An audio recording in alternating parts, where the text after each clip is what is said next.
I don't write books to please my ego, to make people laugh or to entertain. I want to influence them. I want to get inside your skin, inside your brain, and alter how you look at the world. I think this change in your perspective and how you look and socialize and deal with people will radically alter so many aspects in your life. Hey everybody, welcome to Impact Theory. Our goal with this show and company is to introduce you to the people and ideas that will help you actually execute on your dreams. All right, today's guest is the legendary #1 New York Times best-selling author of a string of books on the nature of power itself. His writings have become an intellectual buffet for those seeking power and influence, as evidenced by the fact that his work has become an integral part of the very fabric of hip-hop culture. He's been referenced in songs by Jay-Z, Kanye West, and Drake, to name but a few, and Busta Rhymes used his lessons to resolve a tricky issue with problematic movie producers. Fidel Castro has even been reported to have read his book, and his most famous tome, The 48 Laws of Power, is both one of the most requested books in the American prison system and one of the most frequently banned, along with one of his other books, The 33 Strategies for War. This may seem an overreaction to what are ultimately just books, but in truth, every one of his 6 books are razor sharp and dripping with usable insights. They are dark and powerfully revealing works that look at some of the most often ignored and harder to look at parts of human nature. And that's exactly why they have transcended the status of mere books that you read and become among the rare pantheon of books that you study. For that very reason, his book Mastery is on my ultra short list of books that you must read. So please, help me in welcoming the best-selling author of The Laws of Human Nature, the godfather of power dynamics himself, Robert Greene. Robert, thank you so much for being here. Dude, I'm humbled. Writing your intro is about the easiest thing I'm ever going to do in my life. Cool. What you've written is so extraordinary, and as somebody who I had to toughen up. So that was my journey as an entrepreneur. So some people, I think, start too hard, don't have enough empathy, and they really have to find that and find their love for other humans. I led with that, but had to develop the resilience and the internal fortitude to see things through. So I love hip hop culture and the lack of anxiety that they talk about. Right. And I like that similar thing in your books where it really just delves into, this is sort of an objective look at human nature or power, and it's really pretty fascinating. Okay. So Thank the you. fact that you wrote a book about the laws of human nature is very intriguing. I could not wait to dive into this. And I want to start with, you take a default sort of negative view about our aggressions and things like that. What is your default stance on human nature? I admit that I have a negative bias, but I try and make my books as objective as possible. But I think that we consider ourselves human. Obviously, we're human beings, but I don't buy that definition. I think that we're actually animals, that we have an animal nature, and that we have to become human. And we become human by overcoming some of these deep-rooted animal forces within us. These forces within us that we can't control, such as the fact that we can't control our own emotions, our own anger, our own frustration, or we feel envy, or we're caught up in the emotions of other people. I call those forces, primal forces, human nature, and I have 18 of them. And they can create sort of negative patterns of behavior, the dark side of what we see in the news, etc. And we all have them ingrained in us because the way we evolved millions of years ago served a very definite purpose for our survival as a species. But the savannas of East Africa is not the offices in Silicon Valley or 21st century America. The world isn't the same. We are not built to adapt to this new technological environment we're in. We still have that lizard brain, those animal parts of our nature. So my book is designed to confront you with human nature so you can begin to overcome it. So for instance, law number 1 is about how we're basically irrational creatures. We think that we're rational, but really our emotions govern us. We feel something before we ever have an idea or think it. We have to become rational through this process that I lay out in my book. So I don't mean to say that we're negative, because humans are obviously incredible. Look at what we've created. It's outrageous if you think about who we were millions of years ago and where we are now. We're obviously capable of incredible achievements. We're also the most brilliant social animal on the planet. We're capable of cooperating and working on teams to a level that no other animal has ever reached. So there's obviously another side to the story. But to become greater, to become truly human, we have to overcome these forces that I lay out in the book. What are some of the other primitive forces that are driving us, especially ones that people might not be aware of? Well, I think we're kind of aware of it, but we don't see it in the same light. So for instance, we are built to constantly compare ourselves to other people. We're always thinking of what the other person has and how we are in relation to them. Are we getting as much attention as that other person? It started off when we were children. Are we getting more attention than our siblings from our parents? So we're continually comparing ourselves in rank, in power, in status to the people around us. And this is deep force within us, and it's constant every day, every moment. You don't realize it, but you're going through that. And social media, it completely exacerbates this tendency in human nature. And it's the source of envy, which I have a whole chapter on in my book. So that's one force that I talk about, and I try and show the roots of that, in our evolution. Another is the contagiousness of emotions, which is extremely powerful. We tend to think of ourselves as autonomous human beings, that we're independent, that I feel affection or anger or frustration on my own. We don't realize how deeply we are affected by the emotions of the people in a group. This is the viral effects. Emotions are extremely contagious. And I explain in the book there was an evolutionary reason for that. Before the invention of language, we humans had to be able to communicate to one another through just picking up the moods of other people. And if there was a threat to our group or our tribe, the ability to feel fear and anger together bonded us and helped us survive. But that doesn't serve much function in the world today, where viral emotions can be very dangerous and we see a lot of that on social media. So those are two of forces, I could mention. There's several others. So you've said that you often write from a place of anger. I do. What was the anger that was driving this book? Well, I tell you, I just think I'm really worried about people nowadays. So in Mastery, my worry was people no longer knew how to build things, no longer understood the process for becoming great and excelling at some craft or field. But now my worry is that people are so immersed in their smartphones and their technology that they don't understand people. They're not observing people. And this has been documented in studies that young people, for instance, levels of self-absorption and narcissism have been growing steadily since the 1970s. We are the preeminent social animal on the planet. Our survival depends on how we relate to other people, whether we understand them on some level.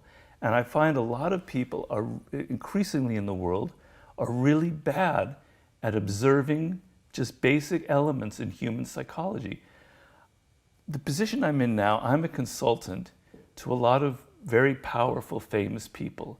I'm not going to mention any names, but people fly me out to consult with CEOs, political people who are very powerful, and even in other countries.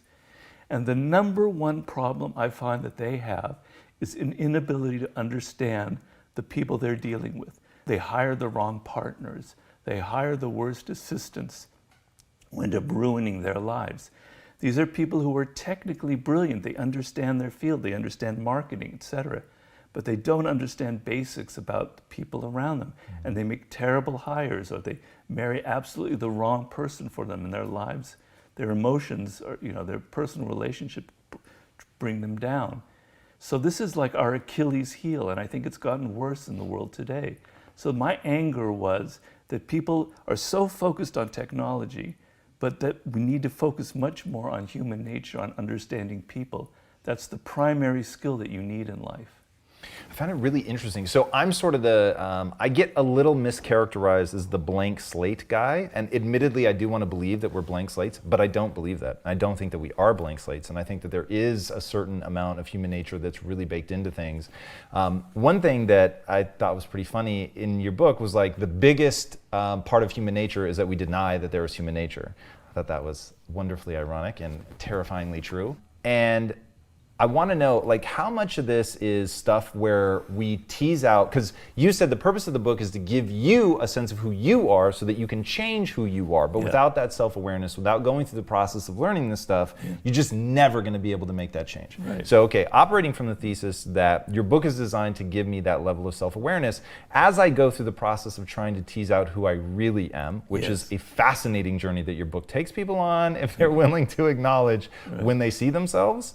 How much of this is truly like just you were born that way, and how much of this is early childhood development? Well, I have a chapter on character, which is an extremely important chapter.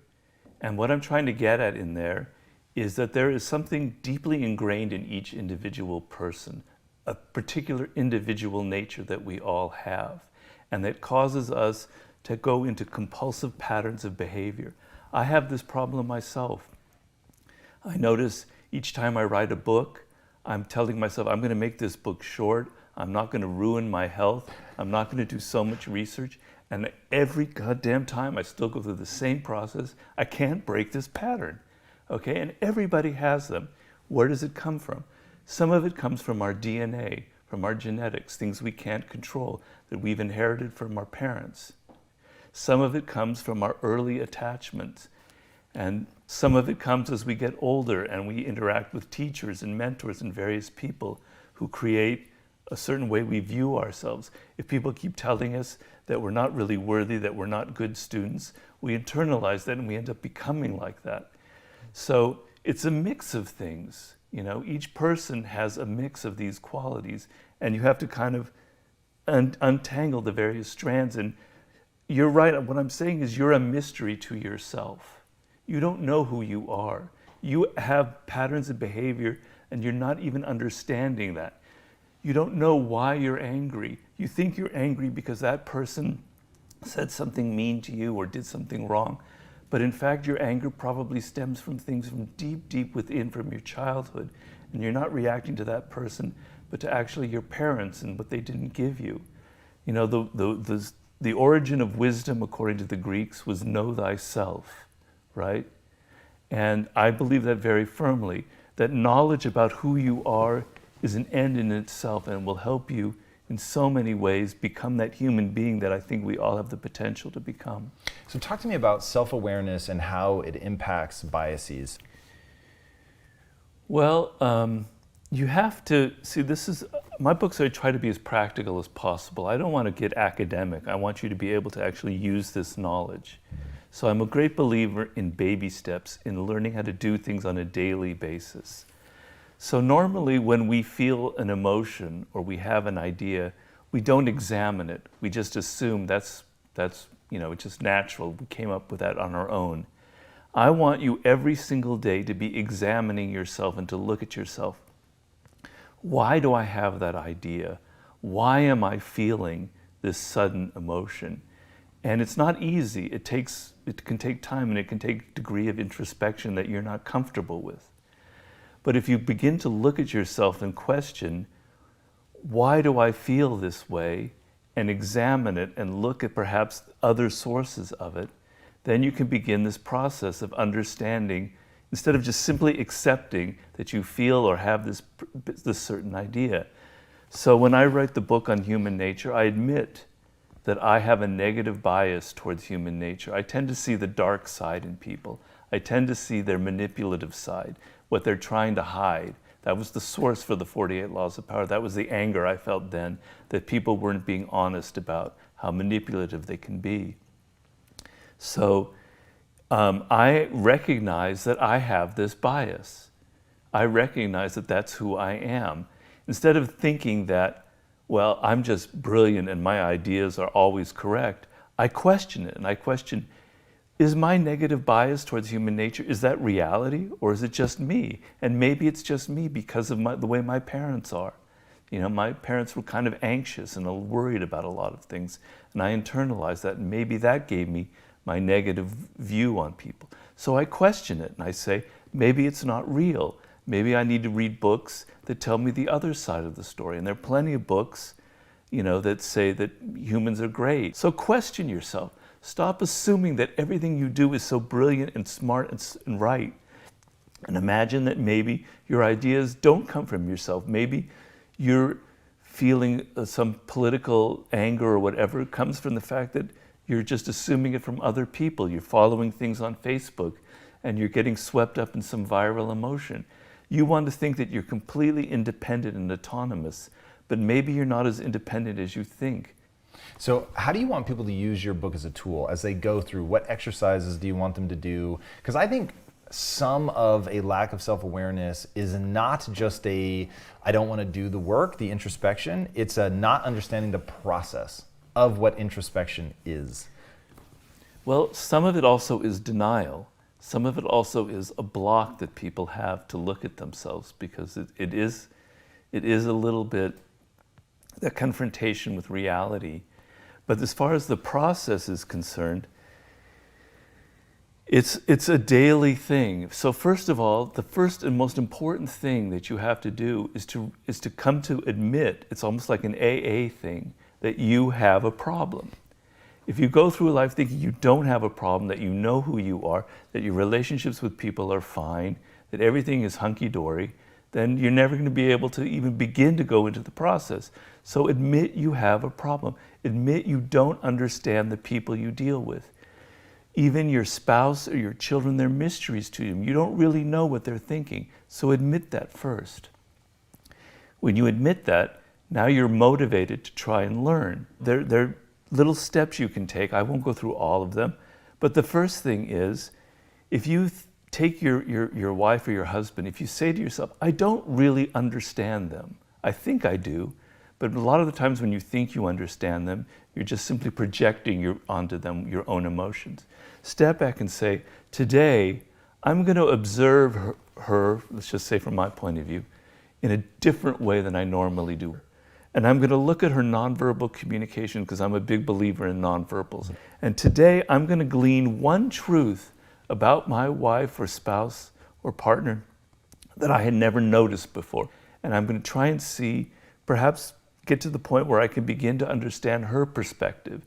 So if, for instance, there's an argument or a disagreement, here's another instance where you step back and you go, stop being so self-righteous, and maybe try and take the step of understanding her point of view. So, so these are sort of baby steps that you take in life. You can use this in your office, where you think you know your colleagues, but you don't know them, and they might be having thoughts about you that aren't very pleasant, that you don't want to confront. Step back and start observing them. And I have many, many examples in the book about lessons on how you can start observing people, observing their body language, seeing the subtext behind their words, seeing their patterns of behavior. For instance, you'll notice sometimes, we all go through this, that when we see our boss, we get a kind of body language and a nervousness it's unusual. But when we see somebody else, like a friend, suddenly our face lights up and we're much more relaxed and happy. All people are like that. So you want to see how somebody reacts to you when you meet them, when you come up to them, and how they react to other people. And notice that there's a great difference when they see you and suddenly they're very nervous around you, or they're very excited. That will tell you a lot about yourself and about them. You're not being observant. You mentioned Milton Erickson before we were talking about how incredibly observant he was. What he was fascinated with was how incredibly unobservant people are. Let's go deeper into Milton Erickson, who is a shared fascination for you and I love and Milton. Seeing him in your book, was very excited, and you give like this blow-by-blow account of how he comes to what is really almost a superpower. His ability to read nonverbal communication is beyond powerful, but the way that you tell the story, it makes it sort of self-evident how he develops that. Walk us through what happened when he got struck with polio, how he leveraged that, what some of those realizations were, and then how we can all train ourselves. And if you can touch on like what he learned about the word no, like I found that really interesting. Yeah. Well, Milton Erickson is an amazing figure. He's the person who created basically hypnotherapy and was the main inspiration behind NLP. And when he was about 18 years old, he suddenly got polio. And as his polio spread, his entire body was paralyzed. Even the only thing that wasn't was his eyeballs. He could move, he could look at people, he had some ability to see, move his eyes a little bit. And so I can imagine myself, I have a very active mind. Imagine you're paralyzed in bed, you can't read, you can't watch anything, no television, no entertainment. People can read you stories, basically. But how incredibly bored you'll become and how frustrating, and you can't do anything for yourself. You'd go crazy. So what Milton Erickson did, as he was in that state and he was living in his house and people were visiting him, is he decided he would observe people on a much higher level. Now he couldn't say anything, he couldn't communicate because his mouth was paralyzed as well. So all he could do was observe, and observe people closer and closer. And so he noticed that as he progressed in that, there's this second language that people speak, and this language is nonverbal. It is in gestures, it is in tone of voice, it is in just your body posture. And slowly, over months and years of being paralyzed in this position, he literally mastered this second language. He could tell from the way his sister moved her hair like that or moved her head that she was feeling some resentment towards her other sister. He noticed, as you said, that there were like 5 different forms of no, that someone could say no, I don't want that apple when they were offered to it, but they really meant, yeah, I really do want that apple. And so he noticed that there were all these different variations of no, depending on the tone of voice. He could hear people in another room talking about him, and through that, the tone of their voice, he could understand what they were really trying to say about him and the subtext behind the words that people have. And so as people talk and they use words to conceal what they're thinking, their bodies reveal what they're actually thinking behind the words through their nervousness, their tone of voice, their eyes. The eyes and the mouth tell you incredible amounts of information. Milton Erickson mastered this language, and as he got older, he used this in his therapy, where he would have patients enter his room. He became a psychoanalyst. And he deliberately placed his desk at one end of the corner so they would have to walk into the room. And he could understand from the way they walked and their gait, whether they were nervous, whether they were excited, whether they wanted to change their lives or not. He was so brilliant at it that people later in life, people thought he was psychic. He could literally read your thoughts. It was unbelievable. So the point of this story was that humans have this ability to master this second language. Put yourself in the position of our earliest ancestors. I mentioned this earlier. They don't have language, yet their survival depends on getting along with the group and knowing, like, you're hunting and where is that leopard, what's going on? But you can't say anything, you don't have language yet. So your ability to pick up fear in the eyes of a fellow group member or to pick up excitement, your survival depended on it. So I maintain that our ancestors were virtually psychic in their ability to attune themselves to the nonverbal communication that people are constantly emitting. So the idea in this book is we humans are constantly emitting information about our real emotions. It comes out non-verbally. And you're not picking up these signals. You're so focused on people's words that you're missing this other reality, which is so incredibly eloquent. And I try and instruct you in the book about how you can become a superior observer of this. For me, the Milton Erickson ability really does border on a superpower that came from obviously something very disruptive in his life. Right. And I know recently you had a stroke. And the way that you're approaching it has the sort of Milton Erickson written all over it, with rebuilding yourself, but with a writer's mind. And so you're paying attention to what it takes and what you're going through. Yeah. Walk us through that. Like, what are you learning about that? What principles of the book are you applying to it? Well, I hate to say it, but it was kind of a near-death experience because I was with my wife at the time, and she called the ambulance right away. I was driving, and if she hadn't called right away, I would have permanent brain damage right now, and I probably would have gotten in a very bad car accident. I might not be alive. So, the last chapter is a chapter about death, confronting your greatest fear in life, which is your mortality. I literally had to confront that. So the abstract words that I have about, confront your death, overcome your fear, suddenly became very real to me. And so that was one aspect of it. But literally, you lose control of your body. I'm a very independent person, very willful. I like to imagine myself like I can do anything I want. And suddenly I'm put in the position of being a baby, dependent on people to clothe me, to feed me. I can't walk very well. I have no control over my left side of my body. I wasn't an athlete, but I loved exercise, endurance exercise. Not all of that wiped away. So what am I going to do? Am I going to start feeling sorry for myself?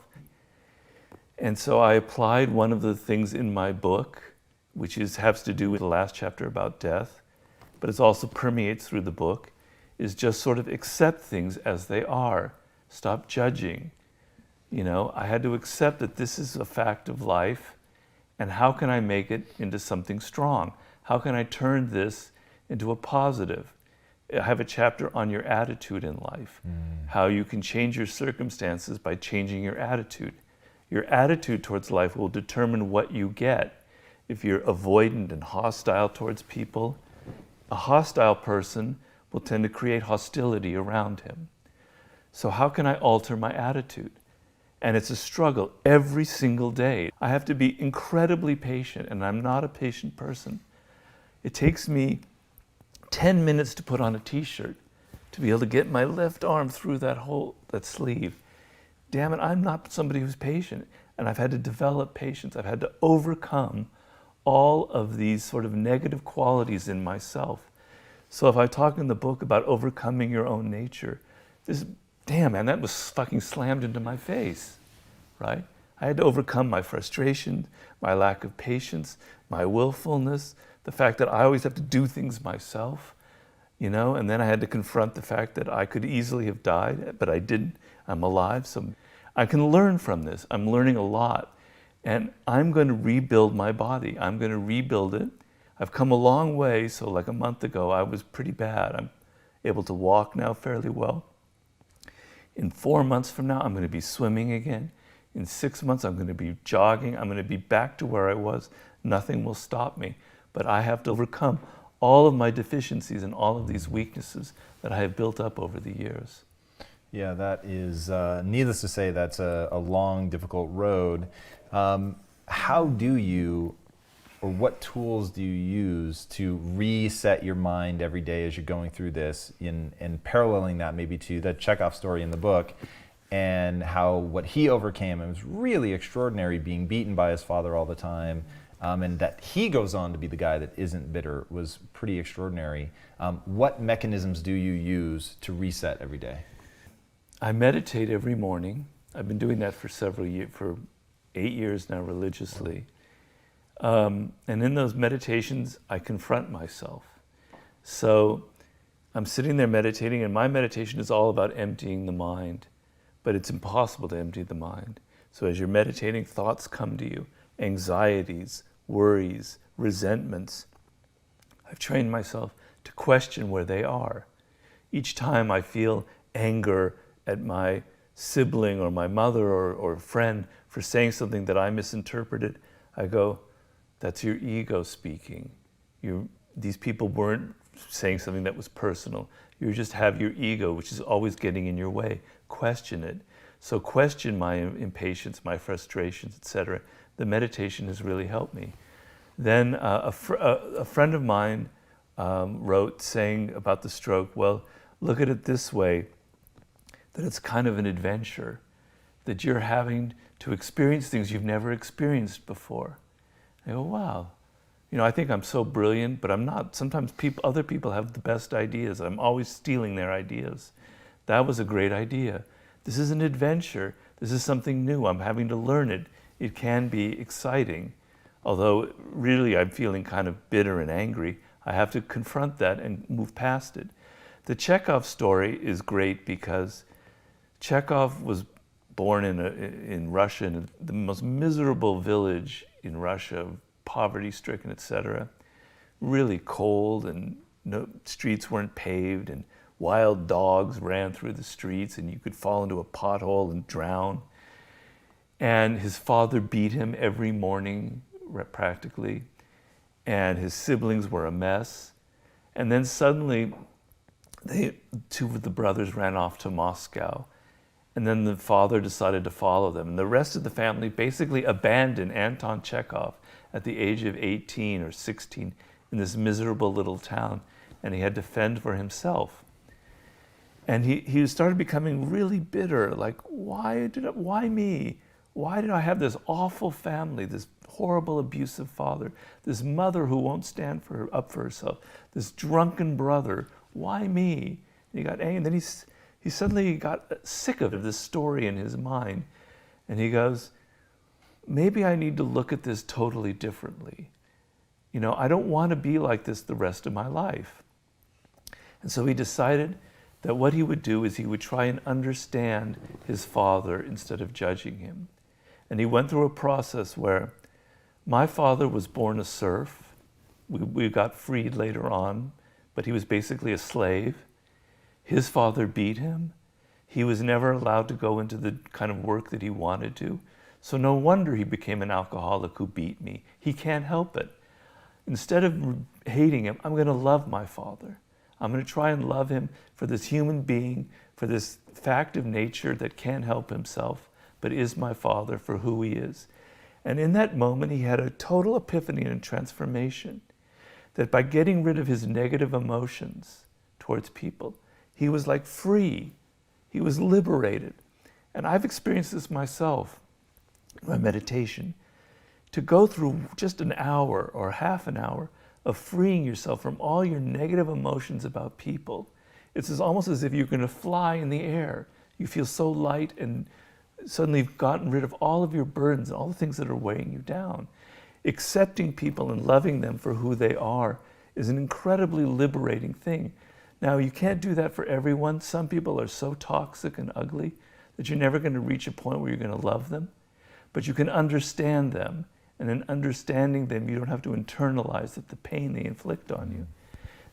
He changed his attitude towards people and towards life, and it changed everything that came to him later on. He became a successful doctor and later a great writer. The brothers had the same reality, the same world that they were looking at, the same family.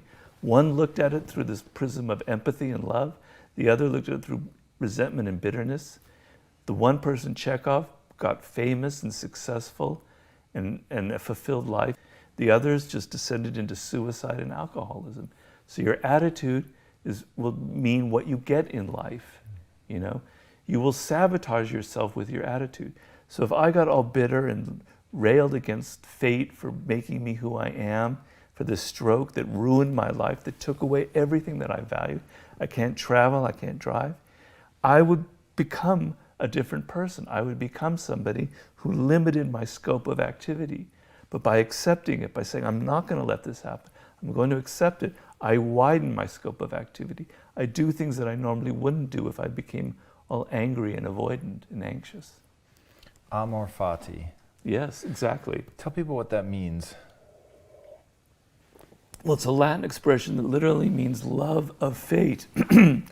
And it was created by the German philosopher Friedrich Nietzsche, who's one of my great icons in life, one of my favorite writers. And basically his idea was that we humans normally go through life kind of not accepting things. We want things to be different from the way they are. We want to have a better wife or husband. We want our children to be better. We don't like the political system. We want this sort of utopia to suddenly come about. We want people to be different. We want this, we want that. And to Nietzsche, that meant you are anti-life. You are against life because life isn't like that. Life is a series of facts. Life is what it is. We've evolved a certain way. Your reality is a certain way. It is what it is. And by pushing against it, you hate life. You want to love life. You want to love fate. And what fate means, things happen to you you can't control. You didn't control who your parents are. You didn't control what city you were born into, what school you went into. You didn't control whether you were born rich or poor, right? There's much you can't control. That's fate. Accept it for what it is. Stop whining and stop going, I want something else. Embrace your world, your life. Our fear of death is probably the greatest influence on our behavior throughout history. We're the only animal that's conscious of our mortality. And it's caused an incredible reaction. We're avoidant, we're anxious. We invent an afterlife, a heaven where we'll all go, right? Or today, we never see death. We never see people die in hospitals. We never see the animals that we eat being killed. We have no confrontation with death personally in our life, completely disconnected from it. It makes us anxious and fearful, and that controls everything about our behavior. We become anxious and fearful about everything. So the ability to accept death and look it square in the eye and accept this is your reality, that you're not going to live forever, is very liberating. So amor fati is a step from turning your back that's faced this way, going, here's life, and oh, I hate it, I don't want it, blah, blah, blah, to turning around and facing it, going, I accept it, I love it, I embrace it. And it has a very powerful effect. Let's go a little deeper on that. So with your recent, essentially, moment where you couldn't help but look at death, what have you learned? What have you taken away from that? Knowing as a writer, you have shown time and time again that you see things that are often counterintuitive. So what was it in that maybe that even surprised you? Well, the experience itself on a physical level was very weird, because I didn't experience the stroke as it was happening. It was almost an outer body thing. So my wife noticed I was acting very strangely. My whole body was weird and everything. And then I blanked out, and I was basically kind of in a coma, or not conscious, for about 10, 15 minutes. Wow. And then I was taken out of it at the hospital, and I kind of freaked out. Like, what's happening to me? Where am I? What happened to my body? So it was a kind of a weird out-of-body experience that I think I'm still kind of recovering from. The other thing was, I did a book with 50 Cent called The 50th Law, and I hung out with 50 for several months. He's a great guy. We're still friends. 50 had an even worse near-death experience than I was. He was shot 9 times, very close range. Bullet went through his jaw. He came this close to dying. And he said, and I've noticed it in him since then, that nothing can faze him after that. How can he be afraid of anything in life once he came that close to death? So he has this kind of Zen calmness that I've witnessed. You don't think of 50 as being Zen and calm. You think of him as this angry, kind of thug-like rapper. But in real life, he's an incredibly calm person who never seems to get riled by things. Well, I've had a little bit of that effect myself. So I've noticed the people around me, like my mother or other people, they're all freaking out about what's happened to me. Oh my God, we got to kill him. He might fall. He might do this. And I don't care really. I feel calm. I feel more calm than I felt in a long time. So that was kind of a counterintuitive thing that I wasn't expecting. Now, is that because you feel like there's nothing left to take away? Now every day is a gift, or what is the calmness born of? It's definitely that, and then it helps the fact that I've written, this is my 6th book. The Laws of Human Nature was sort of like my ultimate I like vomited out of me everything that I had built over the last 20 years into this one book, all the things I've learned, all my anger, I got it out into this one book. So if I die, I don't have any regrets. You know, I'd like to write a 7th and an 8th book. I have other ideas, but I could die and I'm okay. I lived a great life. And I talk a lot about that in Mastery and in this book, that the worst feeling in the world is to be facing death and to think, damn it, I've wasted my life. And I want people out there to realize that if you're 20s and your 30s, you don't want to reach that point. You don't want to waste your time and become 55, 58, have a stroke, face death, and what have you done? Nothing. You've moved from job to job. You tried this, you tried that with half an energy. You really have nothing to look back on. That's the worst feeling. So, you know, I don't have that problem, I don't think. So that's part of how I'm able to stay calm. But the other thing is you say, bring it on, what worse can happen? I've already experienced it, you know? I'm somebody who has a great deal of fear of death, and now I had to deal with it. So, it's all right. It's not that bad, I can handle it. That is amazing. Thank you for sharing that. Yeah. All right, before I ask my last question, Yeah. tell these guys where they can find you online. Well, I have my old website that I've kept together, which is www.powerseductionandwar.com. The and is spelled out, so powerseductionandwar.com. And on there you'll find links to the Mastery, my pages on Mastery, and to my new book, The Laws of Human Nature. For some reason, I've just kept the old address, so that's where you can find everything. All right, perfect. My last question. Yes. What's the impact that you want to have on the world?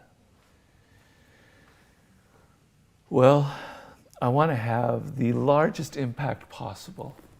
So I'm grandiose, you know, which is one of the chapters in the book. You know, I'm an ambitious person. I don't write books to please my ego, to make people laugh or to entertain. I want to influence them. I want to get inside your skin, inside your brain, and alter how you look at the world. And so I believe from the emails I've gotten from lots of readers and people I've talked to, that my books have had that effect. That you just don't read my books, they get under your skin, and you're thinking about them years later. And I consciously designed that for that reason. I seduce you into following me. I tell you stories. I don't preach or tell you this is what it is. I tell you a story. Each chapter I begin with a story to gently bring you into my world and into my ideas.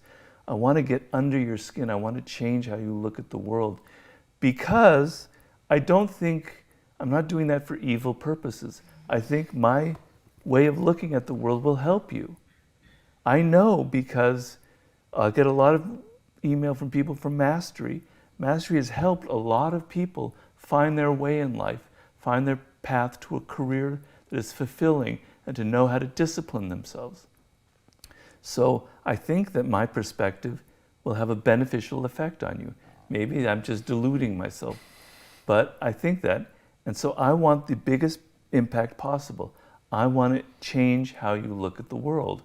And so with the laws of human nature, I want to change how you look at people.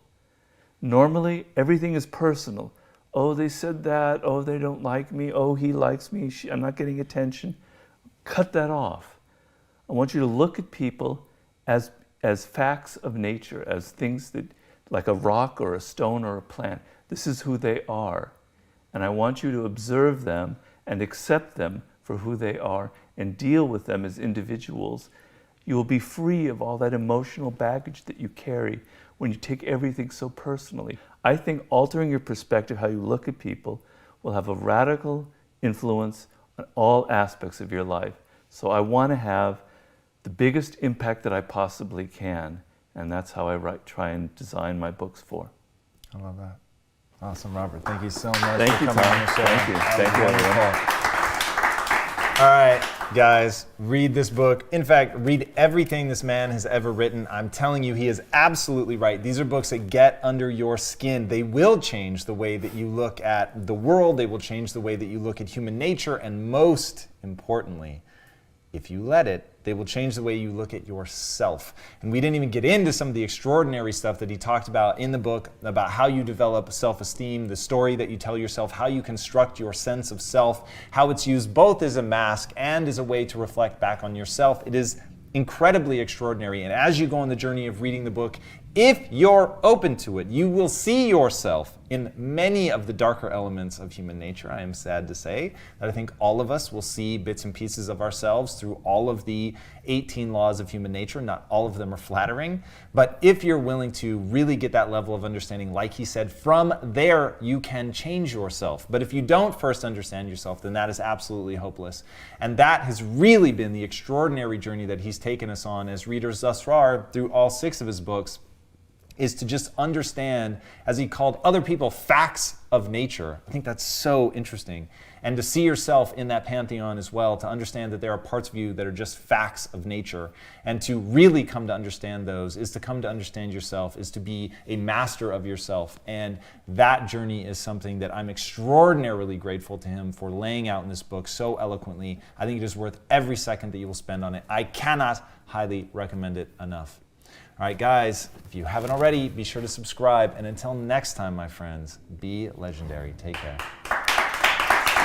Robert, that was amazing, dude. Everybody, thank you so much for watching and being a part of this community. If you haven't already, be sure to subscribe. You're going to get weekly videos on building a growth mindset, cultivating grit, and unlocking your full potential.